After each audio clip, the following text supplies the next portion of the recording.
Bismillahirrahmanirrahim. Assalamualaikum warahmatullahi wabarakatuh.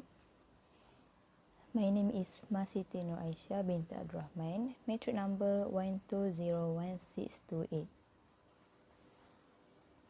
So today, inshallah, I will present a journal review from a journal titled Emotional Disorder as Obstacle to Settlement in Child Custody Cases in Malaysia.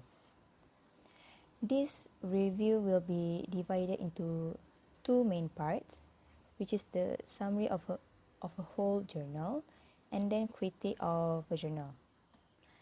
Let's start with the summary of a journal. The solo session gives the party a chance to express their viewpoints without being constrained by the rigid procedural requirements of a litigation process. According to the statistic, out of 161 ancillary claim cases reported as of September 2021, 100 of these cases were effectively handled by consent judgment or been settled, compared to the other 59 cases that were unsuccessful. This shows almost a quarter of cases had failed to achieve its objective throughout the solo session.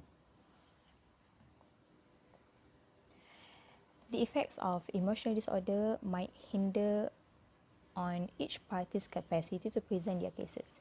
For example, either party will not claim his or her right to the custody and visitation hours in the case of child custody claim, as he might feel a bit scared or stress resulted from his mental illness.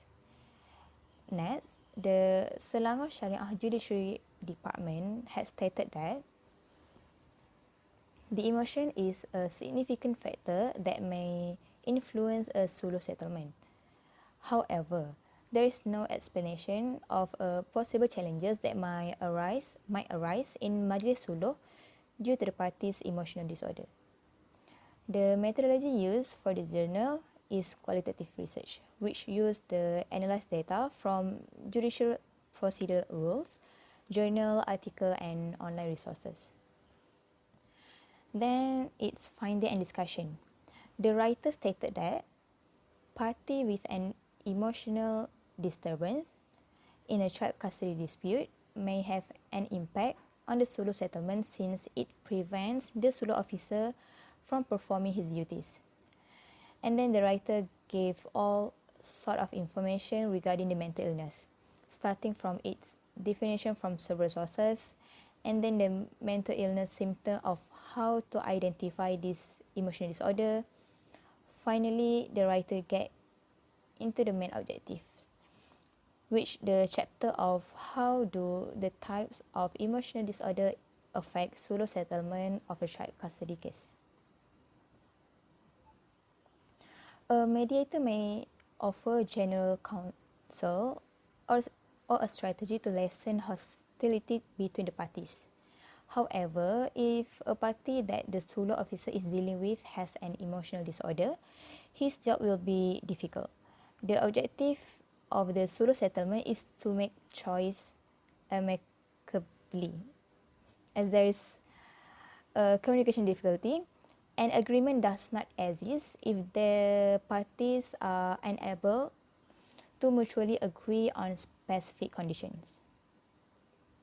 In this chapter, the writer concludes that the causes of failure to reach consensus or an agreement are a discussion with emotion, and if one or both parties are unable in decision making. As the solo officer does not have a training in psychology, he or she might not be able to identify a sign of mental disorder from the party. And then the second part of the journal is the critique. Rather than the main objective of finding the implications or to what extent the emotional disorder had affect the solo settlement in child custody cases in Malaysia, the authors had more emphasizing on the emotional disorder itself. Hence, the objective of this journal are not achieved. In this writing, the authors had mentioned the uncertainty of whether an emotional problem could make it more difficult for the Sulh officer to facilitate the solution. Lastly, the past study of Journal of the American Academy of Psychiatry and the Law also had examined the connection between mental illness and child custody issues. According to the report, parents who have mental health issues are more likely to lose custody of their children in court. That's all from me. Thank you and Assalamualaikum warahmatullahi wabarakatuh.